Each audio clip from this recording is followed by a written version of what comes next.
नमस्ते बच्चों, कैसे हो आप सब। उम्मीद है आप सब कुशल मंगल होंगे। मैं हीरल वाघेला आपको हिंदी विषय पढ़ाऊंगी। इससे पहले बच्चों, आप सबको कक्षा 6 में आने के लिए ढेर सारी शुभकामनाएं। आज हम जो पढ़ने वाले हैं वह एक चित्रपाठ है जिसका शीर्षक है दयालु शिकारी। यह एक कहानी है, पर चित्रपाठ मतलब क्या? चित्रपाठ का मतलब होता है चित्रों के आधार पर उसका वर्णन करना। ठीक है, तो चलो बच्चों, चित्र के आधार पर हम कहानी समझते हैं। इकाई 1, दयालु शिकारी। चित्रपाठ। तो चलो बच्चों, चित्रों के माध्यम से हम यह कहानी समझते हैं। बच्चों, दयालु शिकारी शीर्षक में ही दोनों शब्दों शिकारी और दयालु में विरोधाभास दिखाई दे रहा है। बच्चों, दयालु का मतलब होता है कि हर एक के प्रति दया भाव रखना, और शिकारी का मतलब होता है जो निर्दोष पशु, पक्षी और प्राणियों को मारकर उसका शिकार करता है।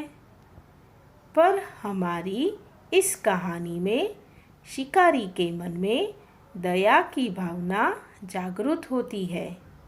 तो चलिए हम चित्रों के माध्यम से यह बात समझते हैं। एक बहुत बड़ा जंगल था। जंगल में विविध प्रकार के प्राणी रहते थे, जैसे बाघ, शेर, लोमड़ी, हिरन, भालू, बंदर और खरगोश इत्यादि। बच्चों, क्या आप जानते हो कि जंगल में रहने वाले सारे पशु पक्षी मांसाहारी होते हैं? नहीं, कुछ पशु पेड़ पौधों की पत्तियां और घास खाकर अपना पेट भरते हैं, जिसमें हिरन, गिलहरी, खरगोश इत्यादि पशुओं का समावेश होता है, और जिसे हम शाकाहारी पशु कहते हैं। और कुछ पशु मांसाहारी होते हैं, जो अपनों से छोटे पशुओं को मारकर अपना पेट भरते हैं। वैसे प्राणियों को मांसाहारी कहते हैं। उस जंगल में एक हिरनी रहती थी। बच्चों, आपको पता है हिरन में क्या खूबी होती है? हाँ, सही कहा, उनकी आंखें सुंदर होती है। वह भागने में और छलांग मारने में कुशल होते हैं। वह बहुत ही स्फूर्तिले होते हैं। वह हमेशा चौकन्ना रहते हैं। उनकी श्रवण शक्ति भी तेज होती है, और वह शाकाहारी होते हैं। हमारी इस कहानी की हिरनी बहुत ही सुंदर है। वह जंगल में इधर उधर घूम रही थी। एक दिन की बात है। एक शिकारी को मांस खाने की इच्छा हुई। वह शिकार करने के लिए जंगल में गया।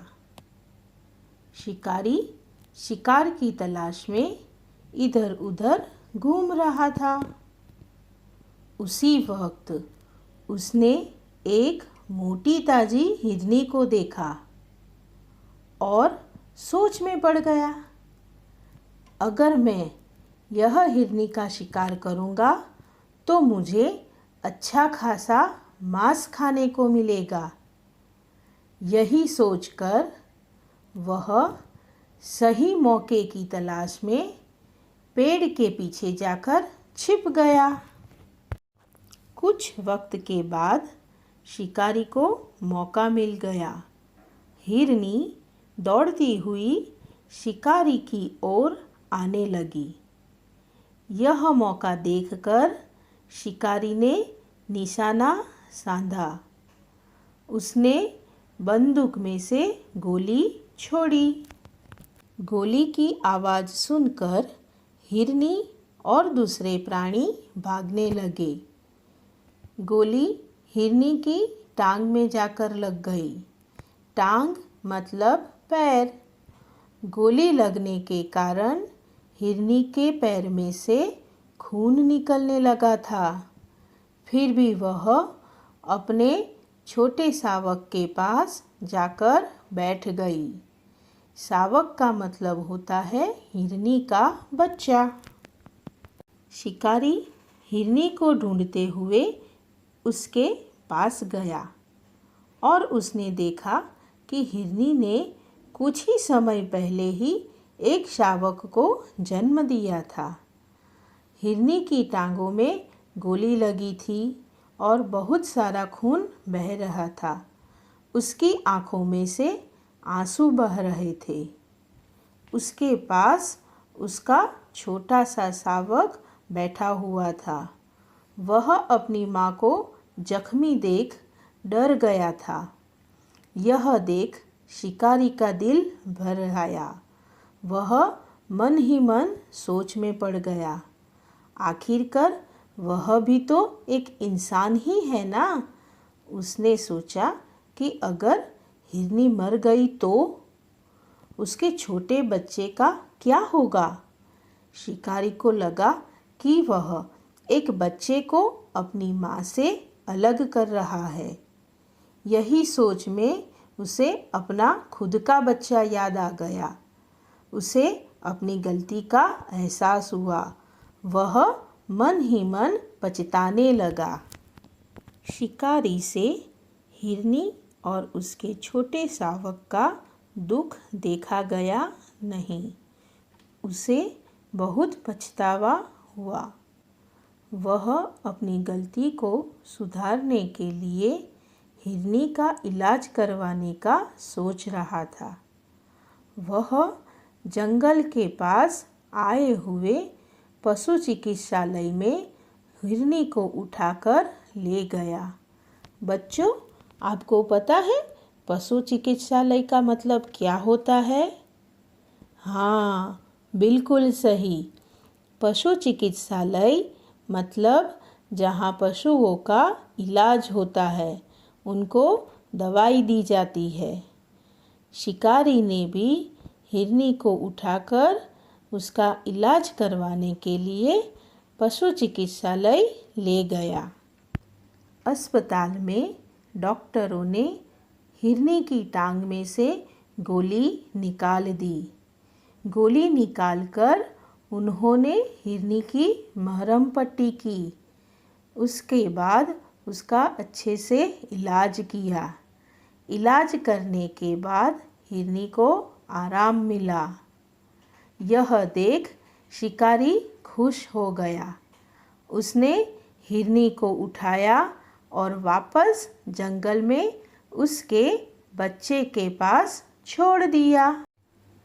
अपनी माँ को आते देख शावक बहुत खुश हो गया था। वह खुशी से कूदने लगा था। हिरनी भी अपने बच्चे से मिलकर बहुत खुश हो गई थी। वह अपने शावक को प्यार करने लगी। ये देखकर शिकारी भी खुश हो गया। उसके मन को शांति मिली। बच्चों, आपने कहानी सुनी। अब आप बताओ कि हमारी इस कहानी का शिकारी क्रूर था या दयालु? हाँ, बिल्कुल सही कहा। इस कहानी का शिकारी दयालु था।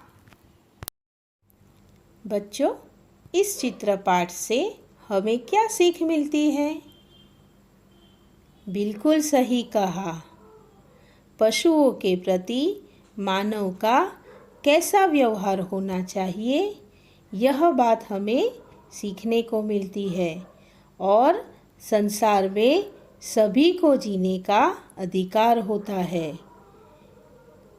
मैं आशा रखती हूँ ये कहानी आपको ज़रूर पसंद आई होगी।